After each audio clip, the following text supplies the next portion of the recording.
ಎಲ್ರಿಗೂ ನಮಸ್ಕಾರ. ಎಲ್ಲರೂ ಹೇಗಿದ್ದೀರಾ? ಎಲ್ಲರೂ ರಾಯರ ಕೃಪೆಯಿಂದ ಚೆನ್ನಾಗಿದ್ದೀರಾ ಅಂತ ನಾನು ಭಾವಿಸ್ತೀನಿ. ರಾಯರು ನಿಮ್ಮೆಲ್ರಿಗೂ ಸುಖ, ಶಾಂತಿ, ನೆಮ್ಮದಿ, ಆಯುಸ್ಸು, ಆರೋಗ್ಯ, ಭಾಗ್ಯ ಕೊಟ್ಟು ಕಾಪಾಡಲಿ ಅಂತ ನಾನು ಕೇಳ್ಕೊತೀನಿ. ಇವತ್ತು ಶ್ರೀರಾಮನವಮಿ. ಮನೆಯಲ್ಲಿ ಎಲ್ಲರೂ ಪೂಜೆ ಮಾಡಿದ್ದೀರಾ ಅಂತ ನಾನು ಅನ್ಕೋತೀನಿ.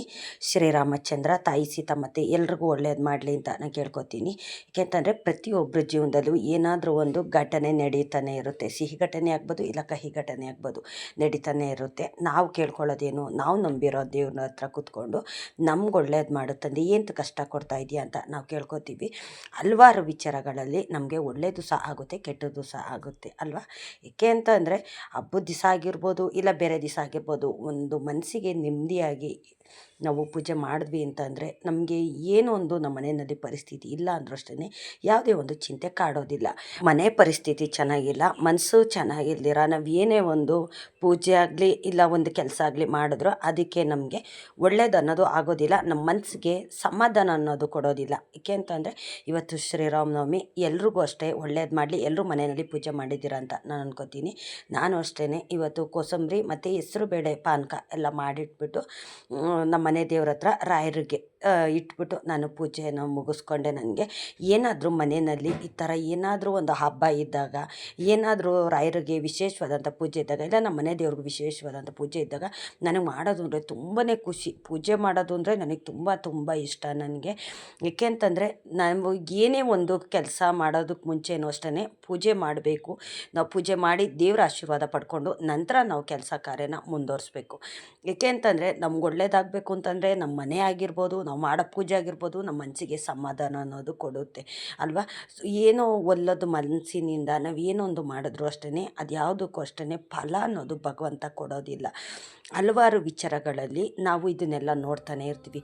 ಕೆಲವು ಟೈಮ್ ಒಳ್ಳೆಯದು ಆಗುತ್ತೆ, ಕೆಲವು ಟೈಮ್ ಕೆಟ್ಟದ್ದು ಆಗುತ್ತೆ. ನಮ್ಮ ಮನೆ ದೇವರ ಅನುಗ್ರಹ ಇತ್ತು ಅಂತಂದರೆ ನಾವು ಏನೇ ಒಂದು ಅಂದ್ಕೊಂಡ್ರೂ ಒಳ್ಳೆಯದಾಗುತ್ತೆ. ಏಕೆ ಅಂತಂದರೆ ನಾವಿರೋ ಮನೆಯಲ್ಲಾಗಿರ್ಬೋದು, ಇಲ್ಲ ಒಂದು ವಾಸ್ತುದಲ್ಲಾಗಿರ್ಬೋದು, ಇಲ್ಲ ನಮ್ಮ ಮಕ್ಕಳು ಮರಿ ಒಂದು ವಿದ್ಯೆ ಬುದ್ಧಿನಲ್ಲಾಗಿರ್ಬೋದು, ಇಲ್ಲ ಒಂದು ಗಂಡ ಹೆಂಡ್ತಿ ಸಂಬಂಧದಲ್ಲಾಗಿರ್ಬೋದು, ಇದೆಲ್ಲದರಲ್ಲೂ ಅಷ್ಟೇ ಹೊಂದಾಣಿಕೆ ಅನ್ನೋದಿರಬೇಕು. ಈ ಹೊಂದಾಣಿಕೆ ಎಲ್ಲ ಇರಬೇಕು ಅಂತಂದರೆ ನಮ್ಮ ಮನೆಯಲ್ಲಿರೋ ಒಂದು ವಾಸ್ತು ಆಗಿರ್ಬೋದು ಅದೆಲ್ಲವೂ ಅಷ್ಟೇ ಕರೆಕ್ಟಾಗಿದ್ರೇ ನಮ್ಗೆ ಒಳ್ಳೇದು ಮಾಡೋದು. ನಾವು ಎಷ್ಟೇ ದುಡೀಲಿ, ಏನೇ ಮಾಡಲಿ, ನಮ್ಮ ಮನೆ ವಾಸ್ತು ಚೆನ್ನಾಗಿಲ್ಲ ಅಂತಂದರೆ, ಮನೆ ಪರಿಸ್ಥಿತಿ ಚೆನ್ನಾಗಿಲ್ಲ ಅಂತಂದರೆ ಯಾವುದಕ್ಕೂ ಅಷ್ಟೇ ಒಳ್ಳೇದನ್ನೋದು ಆಗೋದಿಲ್ಲ. ಏಕೆ ಅಂತಂದರೆ ನಾವೀಗ ಮನೆಯಲ್ಲಿ ಎಷ್ಟು ಜನ ಇರ್ತಾರೋ ಅಷ್ಟು ಜನ ನಾವು ದುಡಿತಾ ಇರ್ತಾರೆ, ಎಲ್ಲ ಸಂಪಾದನೆ ಮಾಡ್ತಿರ್ತಾರೆ. ಆದರೆ ನೆಮ್ಮದಿ ಇರೋದಿಲ್ಲ. ದುಡ್ದಿದ್ದಂಥ ದುಡ್ಡು ನಮ್ಮ ಕೈಯಲ್ಲಿ ಇರೋದಿಲ್ಲ. ಎಷ್ಟು ದುಡಿದ್ರೂ ತಂದರೂ ಅಷ್ಟೇ ನೀರಿನ ಥರ ಖರ್ಚಾಗ್ತಿರುತ್ತೆ. ಮತ್ತು ಮನೆಯಲ್ಲಿ ಸಮಾಧಾನ ಇರೋದಿಲ್ಲ. ಮತ್ತು ಒಬ್ಬೊಬ್ರದ್ದು ಒಂದೊಂದು ಥರ ಮನಸ್ಥಿತಿ, ಒಬ್ಬೊಬ್ರದ್ದು ಒಂದೊಂದು ದಾರಿ ಅನ್ನೋದಿರುತ್ತೆ. ಬೆಳಗ್ಗೆಯಿಂದ ಸಂಜೆ ತನಕ ಕಷ್ಟಪಟ್ಟು ದುಡ್ಕೊಂಡು ಸಂಜೆ ಮನೆಗೆ ಬಂದಾಗ ಮನೆಯಲ್ಲಿ ನೆಮ್ಮದಿ ಅನ್ನೋದಿರಬೇಕು. ಆ ನೆಮ್ಮದಿ ಇಲ್ಲದಿರೋ ಮನೆಯಲ್ಲಿ ಒಂದು ಕ್ಷಣವೂ ಅಷ್ಟೇ ಇರೋಕ್ಕಾಗೋದಿಲ್ಲ. ಬೆಳಗಿನ ಸಂತಕ ಎಷ್ಟು ಕಷ್ಟಪಟ್ಟು ನಾವು ಕೆಲಸ ಕಾರ್ಯ ಅನ್ನೋದು ಮಾಡ್ಕೊಂಡು ಮನೆಗೆ ಬಂದಾಗ ಮನೆ ನೆಮ್ಮದಿ ಇಲ್ಲ ಅಂತಂದರೆ, ಮನೆ ಜನರಿಂದನೂ ನೆಮ್ಮದಿ ಇಲ್ಲ ಅಂತಂದರೆ ಬೇಜಾರಾಗುತ್ತೆ ಅಲ್ವಾ. ಈಗ ನಾವು ಮನೆಗೆ ತೊಗೊಳ್ಳೋದಾದರೆ, ಈಗ ಒಂದು ಮನೆ ಅಂತ ಮಾಡ್ಕೊಂಡು ಹೋಗ್ತೀವಿ, ಇಲ್ಲ ಒಂದು ಬಾಡಿಗೆ ಮನೆ ಆಗಿರ್ಬೋದು, ಇಲ್ಲ ಒಂದು ಸ್ವಂತ ಮನೆ ಆಗಿರ್ಬೋದು. ಆ ಮನೆಯಲ್ಲಿ ವಾಸ್ತು ಇಲ್ಲ ಅಂತಂದರೆ ಯಾವುದೇ ಕಾರಣಕ್ಕೂ ಅಷ್ಟೇ ಒಳ್ಳೆಯದಾಗೋದಿಲ್ಲ. ದುಡಿದ್ರೂ ನೀರಿನ ಥರ ಖರ್ಚಾಗ್ತಿರುತ್ತೆ. ಮತ್ತು ಆರೋಗ್ಯ ಸಮಸ್ಯೆ ಆಗಿರ್ಬೋದು, ಮತ್ತು ಎಲ್ಲದಕ್ಕೂ ಅಷ್ಟೇ ಸಮಸ್ಯೆ ಅನ್ನೋದು ಈ ವಾಸ್ತು ತಂದೊಡ್ಡುತ್ತೆ ಅಲ್ವಾ. ಈಗ ನಾವು ಒಂದು ಬಾಡಿಗೆ ಮನೆ ಮಾಡ್ಕೊಂಡು ಹೋಗ್ತೀವಿ ಅಂದರೆ ವಾಸ್ತು ನೋಡ್ತೀವಿ. ಕೆಲವರು ಬಾಡಿಗೆ ಮನೆಗೆ ವಾಸ್ತು ಅನ್ನೋದು ಇಟ್ಟಿರೋದಿಲ್ಲ, ಹಾಗಾಗಿ ಹೋಗಿ ನಾವು ಸೇರ್ಕೊಂಡ್ಬಿಡ್ತೀವಿ. ನಮಗೆ ಕೆಟ್ಟದಾಗ್ತಿದೆ, ನಮಗೆ ಒಳ್ಳೇದಾಗ್ತಿಲ್ಲ, ನಾವೆಷ್ಟು ದೇವ್ರ ಪೂಜೆ ಮಾಡ್ತಾಯಿದ್ದೀವಿ ಒಳ್ಳೇದಾಗ್ತಿಲ್ಲ, ಎಲ್ಲವೂ ಕೆಟ್ಟದೇ ಆಗ್ತಿದೆ ಅಂತಂದರೆ ಬರೀ ನಾವು ಮಾಡೋ ದೇವ್ರ ಪೂಜೆನೇ ಅಲ್ಲ. ದೇವ್ರ ಅನುಗ್ರಹ ಇದ್ದರೆ ನಮ್ಗೆ ಖಂಡಿತ ಒಳ್ಳೆಯದಾಗೇ ಆಗುತ್ತೆ. ಆದರೆ ನಮಗೆ ವಾಸ್ತುನೇ ಚೆನ್ನಾಗಿಲ್ಲ, ನಾವು ವಾಸ್ತುಲಿರೋ ಮನೇಲಿ ಇಲ್ಲ ಅಂತಂದಾಯಿತು ಅಂತಂದರೆ ಯಾವ ದೇವರು ಅನುಗ್ರಹ ಮಾಡೋದಿಲ್ಲ. ಮೊದಲದಾಗಿ ನಮ್ಮ ಮನೆ ದೇವ್ರುಗಳೇ ಮನೇಲಿರೋದಿಲ್ಲ. ವಾಸ್ತು ಚೆನ್ನಾಗಿಲ್ಲ ಅಂತಂದರೆ ಇವೆಲ್ಲ ಸಮಸ್ಯೆ ಅನ್ನೋದು ಓಡ್ತಾ ಬರ್ತಿರುತ್ತೆ. ಯಾಕಪ್ಪ ಅಂತಂದರೆ ನಾವು ಮುಂಚೆ ಒಂದು ಲೀಸ್ ಮನೆಗೆ ಹೋಗಿದ್ವಿ ನಾವು. ಮನೆ ತುಂಬಾ ಚೆನ್ನಾಗಿತ್ತು, ಆದರೆ ನಮಗೆ ಗೊತ್ತಿರಲಿಲ್ಲ. ಅವ್ರೇನು ಮಾಡಿದರು, ಅಗ್ನಿ ಮೂಲೆಯಲ್ಲಿ ಹೋಗ್ಬಿಟ್ಟು ದೇವ್ರ ಮನೆ ಇಟ್ಟಿದ್ರು. ನಮ್ಗೆ ಗೊತ್ತಿರಲಿಲ್ಲ. ಅವಾಗ ವಾಸ್ತು ನೋಡಬೇಕು ಈ ಥರ ನಾನು ಜಾಸ್ತಿ ದೇವ್ರನ್ನೂ ನಂಬ್ತಾ ಇರಲಿಲ್ಲ. ಏನಿಲ್ಲ, ಒಂದು ಮನೆ ಚೆನ್ನಾಗಿದೆ ಅಂತಂದರೆ ಹೋಗಿ ಅದಕ್ಕೆ ಒಂದು ಬಾಡಿಗೆನೋ ಇಲ್ಲ ಒಂದು ಲೀಸ್ಗೋ ಏನೋ ಒಂದು ನಾವು ಸೇರ್ಕೊಂಡ್ಬಿಡ್ತೀವಿ. ಆದರೆ ಅದರಿಂದ ನಮ್ಗೆ ಒಳ್ಳೇದಾಗುತ್ತಾ ಕೆಟ್ಟದಾಗುತ್ತಾ ಅಂತಲೂ ಸಹ ನಾವು ನೋಡ್ತಾ ಹೋಗಬೇಕು. ಏಕೆಂತಂದರೆ ನಾವು ಅಂದ್ಕೊಂಡಿದ್ದ ತಕ್ಷಣ ಮನೆ ಖಾಲಿ ಮಾಡೋಕ್ಕಾಗೋದಿಲ್ಲ. ಒಂದು ಬಾಡಿಗೆ ಮನೆ ಆಗಲಿ ಇಲ್ಲ ಒಂದು ಲೀಸ್ ಮನೆ ಆಗಲಿ ಯಾವುದೇ ಅಷ್ಟೇ ಖಾಲಿ ಮಾಡೋಕ್ಕಾಗೋದಿಲ್ಲ.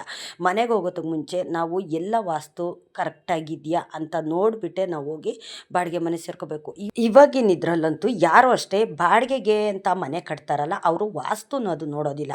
ಹೇಗೆ ಬೇಕೋ ಹಾಗೆ ಕಟ್ತಾರೆ. ಹೇಗೋ ಬಾಡಿಗೆಗಲ್ವ ಯಾರಾದರೂ ಬಂದು ಇರ್ತಾರೆ ಅಂತಲೇ ಅವ್ರು ಕಟ್ತಾರೆ. ಯಾವ ವಾಸ್ತು ಎಲ್ಲೆಲ್ಲಿ ಯಾವ ರೂಮ್ ಇರಬೇಕು, ಎಲ್ಲಿ ಅಡುಗೆ ಮನೆ ಇರಬೇಕು, ಎಲ್ಲಿ ದೇವ್ರ ಮನೆ ಇರಬೇಕು ಅನ್ನೋದು ವಾಸ್ತು ನೋಡಿ ಇಟ್ಟಿರೋದಿಲ್ಲ. ಏಕೆ ಅಂತಂದರೆ ಅವರಿರೋ ಮನೆಗಳಲ್ಲಾದರೆ ಅವರು ನೀಟಾಗಿ ಎಲ್ಲ ವಾಸ್ತು ನೋಡಿ ಕಟ್ಕೋತಾರೆ. ಬಾಡಿಗೆಗೆ ಯಾರಾದರೂ ಬಂದು ಹೋಗೋ ಅಂಥವ್ರಿಗೆ ಈ ಥರ ವಾಸ್ತು ಇಲ್ದಿರೋ ಅಂಥ ಮನೇನ ಕಟ್ತಾರೆ. ಬಾಡಿಗೆ ಮನೆ ಸುಮಾರು ನಮ್ಮ ಬೆಂಗಳೂರಲ್ಲಿ ನೋಡಬೇಕು ಅಂತಂದರೆ ಸುಮಾರು 3/4% ವಾಸ್ತು ಇಲ್ದಿರೋ ಮನೆಯೇ ಕಟ್ಟಿದ್ದಾರೆ. ನಾವೀಗ ಯಾರ್ದಾದ್ರೂ ಒಬ್ಬರು ಮನೆಗೆ ಹೋದಾಗ ಅಲ್ಲಿ ನೋಡಿದಾಗ ವಾಸ್ತುನೇ ಅನ್ನೋದು ಇರೋದಿಲ್ಲ. ಯಾವುದಾದ್ರು ಮೂಲೆಯಲ್ಲಿ ಏನೋ ಒಂದು ಇಟ್ಟಿರ್ತಾರೆ. ಆದರೆ ಆ ಮನೆಯಲ್ಲಿ ವಾಸ ಮಾಡೋ ಅಂಥವ್ರು ಆದರೂ ಅವರು ಮನುಷ್ಯರಲ್ವ, ಅವರು ಬಾಡಿಗೆ ಅನ್ನೋದು ಕಟ್ತಾರಲ್ವ. ಆದರೆ ಅವರು ಕೊಡೋ ಅಂಥ ಹಣ ನಿಮ್ಮ ಕೈ ಬಾಯಿ ಎತ್ತಬೇಕಲ್ವ. ಹಂಗಾಗಿ ಅವ್ರು ಚೆನ್ನಾಗಿರಬೇಕು. ಬಾಡಿಗೆ ಮನೆಗೆ ಬರೋವಂಥವ್ರು ಅವ್ರು ಚೆನ್ನಾಗಿದ್ದರೆ ನೀವು ಸಹ ಚೆನ್ನಾಗಿರ್ತೀರ. ಬಾಡಿಗೆಯವರು ಹೇಗಾದರೂ ಇರ್ತಾರೆ, ಅವ್ರಿಗೇನು ಮನೆ ಬೇಕು ಅಂತ ಇಷ್ಟ ಬಂದಾಗೆ ಮನೆ ಕಟ್ಟಿಬಿಟ್ಟು ಅದು ಬಾಡಿಗೆ ಕೊಟ್ಟರೆ ಆ ಮನೇಲಿ ಇರೋವಂಥವ್ರಿಗೆ ಒಳ್ಳೆಯದಾಗಬೇಕು. ಅವರು ಬರೋದಕ್ಕೆ ಮುಂಚೆ ಚೆನ್ನಾಗೇ ಇರ್ತಾರೆ. ಆದರೆ ಅಂಥ ಮನೆಗೆ ಹೋದಾಗ ತುಂಬ ಕಷ್ಟ ಅನ್ನೋದು ಅನುಭವಿಸ್ತಾರೆ ಅವರು ಎಲ್ಲ ರೀತಿಯಲ್ಲೂ. ಆ ಕಷ್ಟ ಅಂತಂದರೆ ಹಲವಾರು ರೀತಿಯಲ್ಲಿ ಕಷ್ಟ ಅನ್ನೋದು ಬರುತ್ತೆ. ಈಗ ವಾಸ್ತು ಇಲ್ದಿರೋ ಮನೆಗಳಿಗೆ ಹೋಗ್ಬಿಟ್ರೆ ಎಷ್ಟೆಲ್ಲ ಸಮಸ್ಯೆ ಬರುತ್ತೆ ಅನ್ನೋದು ವಾಸ್ತು ಇಲ್ದಿರೋ ಮನೆಗೆ ಹೋಗಿ ಅನುಭವಿಸ್ತವ್ರಿಗೆ ಗೊತ್ತಾಗುತ್ತೆ ಅಲ್ವಾ. ಬಾಡಿಗೆಯವರು ಹೇಗಾದರೂ ಬಂದಿರ್ತಾರೆ ಅಂತ ಅನ್ನೋದಲ್ಲ. ಅವರು ಮನುಷ್ಯರು, ಅವ್ರಿಗೂ ಒಂದು ಜೀವನ ಇದೆ, ಅವರು ಸಂಸಾರ ಅನ್ನೋದು ಇರುತ್ತೆ, ಮಕ್ಕಳು ಮರಿ ಇರ್ತವೆ. ಅವರು ಬಾಡಿಗೆ ಮನೇಲಿ ಇದ್ಕೊಂಡು ಅವ್ರು ಚೆನ್ನಾಗಿ ದುಡ್ದು ಒಳ್ಳೆಯದಾದರೆ ಅವರು ಮುಂದೆ ಒಂದು ಸ್ವಂತ ಮನೆಯದು ಮಾಡ್ಕೊಂಡು ಹೋಗ್ತಾರೆ. ಹಂಗಾಗಿ ಅವರು ಮನುಷ್ಯರೇನೆ ಅಂತ ತಿಳ್ಕೊಂಡು ಒಂದು ಬಾಡಿಗೆ ಮನೆ ಕಟ್ಟೋವಂಥವ್ರಾಗಲಿ ಯಾರೇ ಆಗಲಿ ಒಂದು ವಾಸ್ತು ಅನ್ನೋದು ಇಟ್ಟು ಮನೆ ಕಟ್ಟಿದ್ರೆ ಎಲ್ರಿಗೂ ಸಹ ಒಳ್ಳೆಯದಾಗುತ್ತೆ. ಬಾಡಿಗೆ ಮನೆಯವರೇನು ಮನುಷ್ಯರಲ್ವ, ಸ್ವಂತ ಮನೆಯವರೇನು ಮನುಷ್ಯರ ಅನ್ನೋ ಥರನೇ ಒಂಥರ ಬಾಡಿಗೆಯವರು ಅಂತಂದರೆ ಒಂಥರ ಕೀಳಾಗಿ ನೋಡ್ತಾರೆ. ಅವ್ರ ಬಾಡಿಗೆಯವರು ಹೇಗೋ ಇರ್ತಾರೆ ಒಯ್ತಾರೆ ಅನ್ನೋ ಥರ 3/4% ಜನ ಈ ಥರ ಒಂದು ಕೀಳಾಗಿ ನೋಡ್ತಾರೆ ಅಂತ ನಾನು ಹೇಳ್ತೀನಿ. ಏಕೆ ಅಂತಂದರೆ ಬಾಡಿಗೆಯವರು ಅಂದರೆ ಅಷ್ಟು ಕೇವಲ ಅನ್ನೋದಿರುತ್ತೆ. ಯಾಕೆ ಮಾತು ಹೇಳ್ತಾ ಇದ್ದೀನಿ ಅಂತಂದರೆ ನಾವು ಮುಂಚೆ ನಾನೊಂದು ಮನೆಗೆ ಬಾಡಿಗೆಗೆ ಹೋಗಿದ್ದೀನಲ್ಲ, ಅಲ್ಲಿ ಮನೆ ತುಂಬ ಚೆನ್ನಾಗಿತ್ತು. ಆದರೆ ಅಗ್ನಿ ಮೂಲೆಯಲ್ಲಿ ದೇವ್ರ ಮನೆ ಇಟ್ಬಿಟ್ಟಿದ್ರು. ನನಗೆ ಗೊತ್ತಿರಲಿಲ್ಲ ಅವಾಗ ವಾಸ್ತು ಅನ್ನೋದು ನಾನು ನೋಡ್ತಾ ಇರಲಿಲ್ಲ. ಜಾಸ್ತಿ ನಾನು ದೇವ್ರುಗಳ್ನೇ ನಂಬ್ತಾ ಇರಲಿಲ್ಲ ಆ ಟೈಮಲ್ಲಿ. ಒಂದು ಮನೆ ಸಿಕ್ಕಿದ್ರೆ ಸಾಕು ಅನ್ನೋ ಟೈಮಲ್ಲಿ ನಮಗೆ ಚೆನ್ನಾಗಿರೋದು ಒಂದು ಮನೆ ಸಿಕ್ತು. ಆ ಮನೇನ ನಾವು ಲೀಸ್ಗೆ ಅಂತ ಹಾಕಿಸ್ಕೊಂಡು ಹೋದ್ವಿ ನಾವು.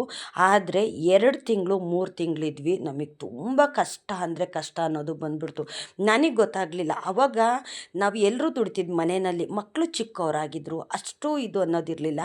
ಮತ್ತು ನಾವು ಅಷ್ಟೇ ಇಬ್ಬರು ದುಡಿತಾ ಇದ್ವಿ. ನಾವು ಕಷ್ಟಪಟ್ಟು ದುಡಿತಿದ್ವಿ. ಆವತ್ತು ಅಷ್ಟೇ ಮನೇಲಿ ಕೂತ್ಕೊಂಡು ತಿಂತಾ ಇರಲಿಲ್ಲ. ಆದರೆ ಖರ್ಚು ಅನ್ನೋದು ಜಾಸ್ತಿ ಹೋಗ್ತಿತ್ತು. ನಾವು ದುಡ್ದಿದ್ದಂಥ ಹಣ ನಮ್ಮ ಕೈಲಿ ಸೇರ್ತಾ ಇರಲಿಲ್ಲ. ಮತ್ತು ಆರೋಗ್ಯ ಸಮಸ್ಯೆನೂ ಅಷ್ಟೇ ಜಾಸ್ತಿ ಆಯ್ತಾ ಹೋಯಿತು. ₹1 ಕೈಲಿ ಇಲ್ದಿರೋ ಅಂಥ ಸ್ಥಿತಿಲೂ ನಾವು ಬಂದುಬಿಟ್ವಿ. ಯಾಕೆ ಏನು ಅಂತ ನೋಡ್ತಾ ಹೋಯ್ತು ಅಂದರೆ ನನಗೆ ಅವಾಗ ಏನು ಅನ್ನೋದು ನಮ್ಗೆ ಅರ್ಥ ಆಗಲಿಲ್ಲ. ನಮಗೆ ಮುಂಚೆ ಎಲ್ಲ ನಾವು ಬಾಡಿಗೆ ಕಟ್ತಿದ್ವಿ, ಆ ಮನೆಯಲ್ಲೇ ತುಂಬ ಚೆನ್ನಾಗಿದ್ವಿ. ನಾವು ದುಡ್ಡು ಕಾಸು ಅನ್ನೋದು ಉಳಿಸಿ ಒಂದು ಏನೋ ಒಂದು ಒಳ್ಳೆಯದು ಅನ್ನೋದು ಮಾಡ್ಕೊಂಡ್ವಿ. ಆದರೆ ಲೀಸ್ ಮನೆಗೆ ಬಂದ ಮೇಲೆ ಬಾಡಿಗೆ ಕಟ್ಟೋಗಿರಲ್ಲ. ಮತ್ತು ಏನು ಅಂತಂದರೆ ನಾವು ದುಡ್ಡನ್ನ ಸ್ವಲ್ಪ ಉಳಿಸ್ಬೋದು ಅಂತಲೇ ಲೀಸ್ಗೆ ಅನ್ನೋದು ಜಾಸ್ತಿ ಹೋಗ್ತಾರೆ. ಅಂಥ ಸಮಯದಲ್ಲೂ ಸಹ ನಮ್ಮ ಕೈಲಿ ಹಣ ಅನ್ನೋದು ಸೇರ್ತಾ ಇರಲಿಲ್ಲ. ₹100 ಸಹ ನಮ್ಮ ಜೊತೇಲಿ ಇರ್ತಾ ಇರಲಿಲ್ಲ. ಕೆಲಸ ಕಾರ್ಯನೂ ಸರಿಯಾಗಿರ್ತಾ ಇರಲಿಲ್ಲ. ಒಬ್ಬರು ಒಬ್ಬರು ಹುಷಾರಿಲ್ದಿರ ಮನ್ಗೋದು. ಇದೇ ಪರಿಸ್ಥಿತಿ ಆಗೋಯ್ತು 2-3 ತಿಂಗಳಲ್ಲಿ. ನನಗೇನು ಅನ್ನೋದು ಗೊತ್ತಾಗಲಿಲ್ಲ. ಮತ್ತು ನಾವೇನು ಮಾಡಿದ್ವಿ, ಯಾರೋ ಒಬ್ಬರನ್ನ ಅರ್ಚಕರು ಅಂದರೆ ಐನರು ಈ ಮನೆಗಳಿಗೆ, ಹೊಸ ಮನೆಗಳಿಗೆ ಹೋಮ ಎಲ್ಲ ಮಾಡ್ತಾರಲ್ಲ, ಆ ಥರದವ್ರನ್ನ ಕರ್ಕೊಂಬಂದು ತೋರಿಸಿದ್ವಿ. ಯಾಕೆ ನಮ್ಮನೆ ಈ ಥರ ಆಗ್ತಿದೆ ಅಂತ ಕರ್ಕೊಂಬಂದು ತೋರಿಸಿದಾಗ ಅವರು ಮನೆ ಒಳಗಡೆ ಬರೋದಕ್ಕೆ ಮುಂಚೆನೇ ಹೊರಗಡೆ ನಿಂತ್ಕೊಂಡೆ ಅವ್ರು ಹೇಳ್ಬಿಟ್ರು, ಇದು ವಾಸ್ತು ಸರಿ ಇಲ್ಲ, ಎಲ್ಲ ಕರೆಕ್ಟಾಗಿ ಇಟ್ಟಿದ್ದಾರೆ. ಆದರೆ ಅಗ್ನಿ ಮೂಲೆಯಲ್ಲಿ ದೇವ್ರ ಮನೆ ಇಟ್ಟಿದ್ದಾರೆ, ಅಲ್ಲಿ ಇರಬಾರ್ದು. ಈಗ ಅಗ್ನಿ ಮೂಲೆಯಲ್ಲಿ ಏನಿರಬೇಕು, ಒಲೆ ಅನ್ನೋದಿರಬೇಕು, ಅಡುಗೆ ಮಾಡ್ತಾ ಇರಬೇಕು. ಆ ಅಗ್ನಿ ಮೂಲೆಯಲ್ಲಿ ದೇವ್ರ ಮನೆ ಇಟ್ಟರೆ ದೇವ್ರು ಇರುತ್ತಾ? ದೇವರು ಇರೋದಿಲ್ಲ, ಉರಿ ಅಲ್ವಾ ಅಲ್ಲಿ, ಬೆಂಕಿ ಇರೋವಂಥ ಜಾಗದಲ್ಲಿ ದೇವ್ರು ಇರೋದಿಲ್ಲ. ಹಂಗಾಗಿ ನಿಮಗೆ ಈ ಥರ ಸಮಸ್ಯೆ ಎಲ್ಲ ಬರ್ತಿದೆ. ಫಸ್ಟು ನೀವು ದೇವ್ರ ಮನೆ ಚೇಂಜ್ ಮಾಡಿರಿ ಅಂತಂದರು. ದೇವ್ರ ಮನೆ ನಾವು ಚೇಂಜ್ ಮಾಡೋಕ್ಕಾಗೋದಿಲ್ಲ, ಆದರೆ ದೇವ್ರ ಫೋಟೋನೇ ನಾವು ಎತ್ತಬೇಕು ನಾವು ಅಷ್ಟೇ ಅಂದ್ಕೊಂಡು ಏನು ಮಾಡಿದ್ವಿ, ತಕ್ಷಣ ಅವರು ಎತ್ತಿಬಿಡ್ರಿ ಅಂತಂದರು. ನಾವು ಅವತ್ತೇ ನಾನು ತೆಗೆದುಬಿಟ್ಟು ಹಾಲಲ್ಲಿ ಇಟ್ಕೊಂಡು ನಾವು ಪೂಜೆ ಮಾಡ್ತಿದ್ವಿ. ಆದರೆ ದೇವ್ರ ಮನೆಯನ್ನು ನಾವು ಕ್ಲೋಸ್ ಮಾಡಿಬಿಟ್ವಿ. ದೇವ್ರ ಮನೆಯಲ್ಲಿ ದೇವ್ರ ಪೂಜೆ ಅನ್ನೋದು ಮಾಡ್ತಾ ಇರಲಿಲ್ಲ. ಸುಮ್ಮನೆ ಮಕ್ಕಳು ಓದೋ ಬುಕ್ಕು ಈ ಥರ ಇಟ್ಕೊಂಡು ಅಲ್ಲಿ ಇದು ಮಾಡಿದ್ವಿ, ಕ್ಲೋಸ್ ಮಾಡಿದ್ವಿ. ಆದರೆ ಆವಾಗ ನಮಗೆ ಗೊತ್ತಾಯಿತು ವಾಸ್ತು ಅಂದರೆ ಏನು, ಯಾವ ಮೂಲೆಯಲ್ಲಿ ಏನಿರಬೇಕು, ಇದ್ದರೆ ನಮ್ಗೆ ಒಳ್ಳೆಯದಾಗುತ್ತೆ ಅಂತ. ಆ ನಂತರ ನಾವು ಮನೆಗೆ ಒಂದು ಚಿಕ್ಕದಾಗಿ ಒಂದು ಹೋಮ ಮಾಡಿಸಿದ್ವಿ, ಪೂಜೆ ಮಾಡಿಸಿದ್ವಿ. ಗಣೇಶ ಹೋಮ ಮತ್ತು ಒಂದು ಪೂಜೆ ಅನ್ನೋದು ಮಾಡಿಸಿದ್ವಿ. ಆವಾಗಿಂದನೂ ನಮಗೆ ತುಂಬ ಒಳ್ಳೆಯದಾಯಿತು. ಏಕೆ ಅಂತಂದರೆ ಆ ಮನೆಗೆ ಹೋದಾಗ ನಮಗೆ 2-3 ತಿಂಗಳಲ್ಲಿ ಎಷ್ಟು ಕಷ್ಟ ನಷ್ಟ ಅನ್ನೋದು ನಾವು ಅನುಭವಿಸಿದ್ವೋ. ಆದರೆ ನಾವು ಆ ಮನೆಯಲ್ಲಿ 7 ವರ್ಷ ಇದ್ವಿ. 7 ವರ್ಷದಲ್ಲಿ ನನಗೆ ಒಳ್ಳೆಯದಾಯಿತು.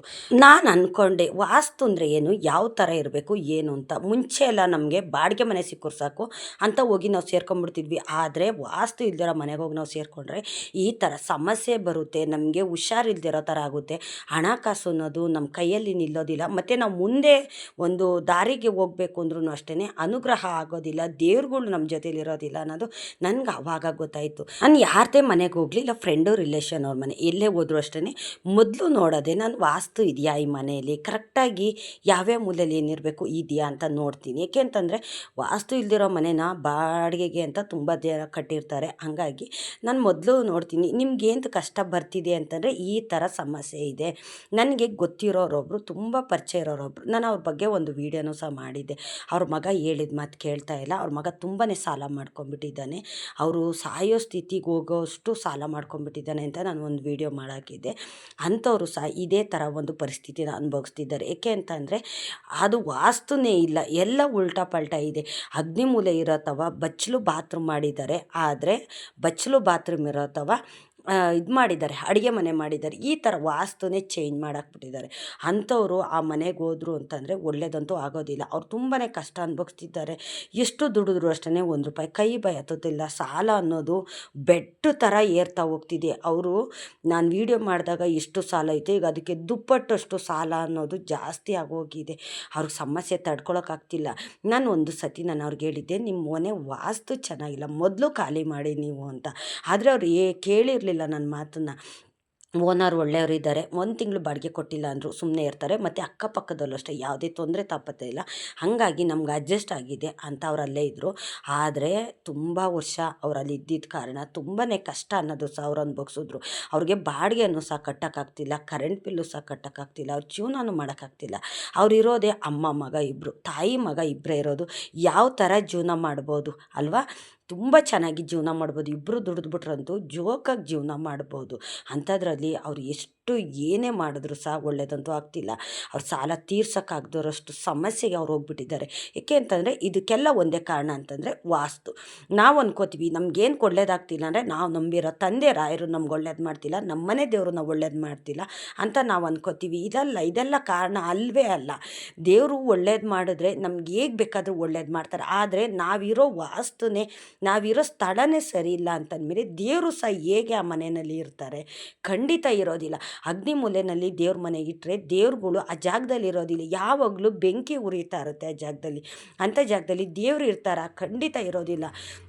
ಹಂಗಾಗಿ ಯಾರಾದರೂ ಬಾಡಿಗೆ ಮನೆಗೆ ಹೋಗೋದಕ್ಕೆ ಮುಂಚೆ ನೀವು ವಾಸ್ತು ಅನ್ನೋದು ನೋಡಿ ಹೋಗಿ. ನೀವು ಸುಮಾರು ಜನ ಹೇಳ್ತೀರಾ, ನಾವು ದೇವ್ರ ಪೂಜೆ ಮಾಡ್ತಾಯಿದ್ದೀವಿ, ರಾಯರಿಗೂ ಪೂಜೆ ಮಾಡ್ತಾಯಿದ್ದೀವಿ, ತುಂಬ ವರ್ಷದಿಂದ ರಾಯರು ನಂಬಿದ್ದೀನಿ, ನನಗೆ ಒಳ್ಳೇದಾಗ್ತಿಲ್ಲ, ನಮ್ಮ ಮನೆ ಪರಿಸ್ಥಿತಿ ಆಗಿರ್ಬೋದು, ಮನೆ ಆಗಿರ್ಬೋದು, ಯಾವುದಾದ್ರು ಒಂದು ಅಭಿವೃದ್ಧಿ ಅನ್ನೋದು ಆಗ್ತಿಲ್ಲ ಅಂತ ನೀವು ಅನ್ಕೋತೀರಾ. ಇಲ್ಲ, ಇದಕ್ಕೆಲ್ಲದಕ್ಕೂ ಒಂದು ವಾಸ್ತು ಅನ್ನೋದಿರುತ್ತೆ, ಒಂದು ಟೈಮ್ ಅನ್ನೋದಿರುತ್ತೆ ನಮ್ಮ ಕಷ್ಟ ದೂರ ಆಗೋದಕ್ಕೆ. ಟೈಮ್ ಬಂದಾಗ ಕಷ್ಟ ದೂರ ಆಗುತ್ತೆ. ಆದರೆ ಆ ಟೈಮ್ ಬರೋದಕ್ಕೂ ನಮ್ಮ ಮನೆಗಳು ಏಳಿಗೆ ಅನ್ನೋದು ಕಾಡ್ತಿದೆ, ಅಡ್ಡ ಬರ್ತಿದೆ ಅಂತಂದರೆ ನಮ್ಗೆ ಹೇಗೆ ಒಳ್ಳೆಯದಾಗುತ್ತೆ? ಯಾವುದೇ ಕಾರಣಕ್ಕೂ ಎಷ್ಟೇ ಕಾಲ ನಾವು ಕಳೆದ್ರೂ ಸಹ ಆ ಮನೆಗೆ ಒಳ್ಳೇದನ್ನೋದಾಗೋದಿಲ್ಲ. ಇಲ್ಲ ಒಂದು ಮನೆ ಖಾಲಿ ಮಾಡಬೇಕು, ಇಲ್ಲ ವಾಸ್ತು ಚೇಂಜ್ ಮಾಡಿಸ್ಬೇಕು. ನಿಮ್ಮ ಮನೆಗಳಲ್ಲಿ ಏನಾದರೂ ಈ ಥರ ವಾಸ್ತು ಏನಾದರೂ ಸರಿ ಇಲ್ಲ ಅಂತಂದರೆ ನೀವು ಅದನ್ನು ಸರಿ ಮಾಡ್ಕೊಳ್ಳಿ. ಬಾಡಿಗೆ ಮನೇಲಿರೋದಾದರೆ ಖಾಲಿ ಮಾಡ್ಬೋದು, ತೊಂದರೆ ಏನಿಲ್ಲ. ಆದರೆ ಸ್ವಂತ ಮನೇಲಿ ಇರೋವಂಥವ್ರಾದರೆ ವಾಸ್ತು ಚೆನ್ನಾಗಿಲ್ಲ ಅಂತಂದರೆ ಈ ಥರ ಯಾರನ್ನಾದ್ರೂ ಒಬ್ಬರು ಗೊತ್ತಿರೋಂಥವ್ರನ್ನ ಕರ್ಕೊಂಬಂದು ವಾಸ್ತು ತೋರಿಸಿ ನಿಮ್ಗೆ ಒಳ್ಳೆಯದಾಗುತ್ತೆ. ಏಕೆಂತಂದರೆ ನಾನು ಆ ಮನೆಗೆ ಹೋದಾಗ ನನಗೆ ಚೆನ್ನಾಗಿದೆ ಅಂತ ಒಂದು ಹೋಗಿ ಸೇರ್ಕೊಂಡ್ಬಿಟ್ಟೆ. ಆದರೆ ಹೋದ್ಮೇಲೆ ಗೊತ್ತಾಯಿತು ನಾನು ತುಂಬ ಕಷ್ಟ ಅನುಭವಿಸ್ಬಿಟ್ಟೆ. 2-3 ತಿಂಗಳಲ್ಲೇ ನಾನು ನರಕ ಅನ್ನೋದು ಅನುಭವಿಸ್ಬಿಟ್ಟಿದ್ದೀನಿ. ನಾನು ಅಂಥ ಸ್ಥಿತಿಗೆ ಬಂದ್ಬಿಟ್ಟೆ. ಆದರೆ ನನಗೆ ತಲೆಗೆ ಬಂದಿದ್ದು ಅಂತ ಅಂದರೆ ನನ್ನ ಮನೆ ದೇವರೇ ನನಗೆ ಈ ಥರ ಸೂಚನೆ ಕೊಟ್ಟರೆ ಯಾರನ್ನಾದ್ರೂ ಕರ್ಕೊಂಬಂದು ನೀನು ಮೊದಲು ತೋರಿಸು, ನೀನು ಇಲ್ಲಾಂದರೆ ತುಂಬ ಕಷ್ಟ ಅನುಭವಿಸ್ತೀಯ, ತುಂಬ ಲಾಸ್ ಅನ್ನೋದಾಗುತ್ತೆ ನಿನಗೆ ಅನ್ನೋದು ನನ್ನ ಮನೆ ದೇವರೇ ನನ್ನ ಮನಸ್ಸಲ್ಲಿ ಇಟ್ಕೊಂಡು ಆ ಥರ ಒಂದು ಸೂಚನೆ ಕೊಟ್ಟರು.